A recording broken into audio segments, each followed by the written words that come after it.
চট্টগ্রামে ছিনতাইকারীকে ধরতে গিয়ে ছুরিকাঘাতে এক যুবকের মৃত্যু হয়েছে। ছিনতাইকারীকে গণপিটুনি দিয়ে পুলিশের সোপর্দ করেছে জনতা। রোববার মধ্যরাতে লালদিঘি পাড়ে আমানত শাহ মাজারের সামনে এই ঘটনা ঘটে। নিহত যুবক ভাসমান হওয়ায় তার নাম পরিচয় জানাতে পারেনি কেউ। পুলিশ ও প্রত্যক্ষদর্শীরা জানান, ধাওয়া খেয়ে এক ছিনতাইকারী পালাচ্ছিল, তাকে সামনে থেকে আটকালে ফুটপাথে বসবাস করা ভাসমান যুবককে ছুরিকাঘাত করে ওই ছিনতাইকারী। অতিরিক্ত রক্তক্ষরণে তার মৃত্যু হয়। এরপর ছিনতাইকারীকে ধরে গণপিটুনি দেয় বিক্ষুব্ধ জনতা।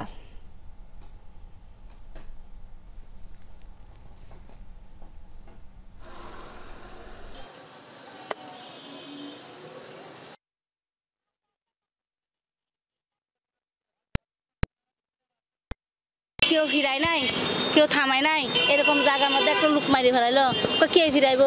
রাতে এখানে বেলা গায়ে দিয়ে মানুষ একদম মারি ফেলাই, এতটুকু শুনছি।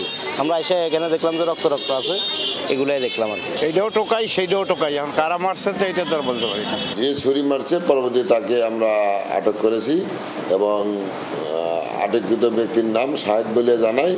আর নিহত ব্যক্তি এখন পর্যন্ত পরিচয় উদ্ধার হয় নাই। আমরা পরিচয় উদ্ধারের জন্য চেষ্টা অব্যাহত রেখেছি।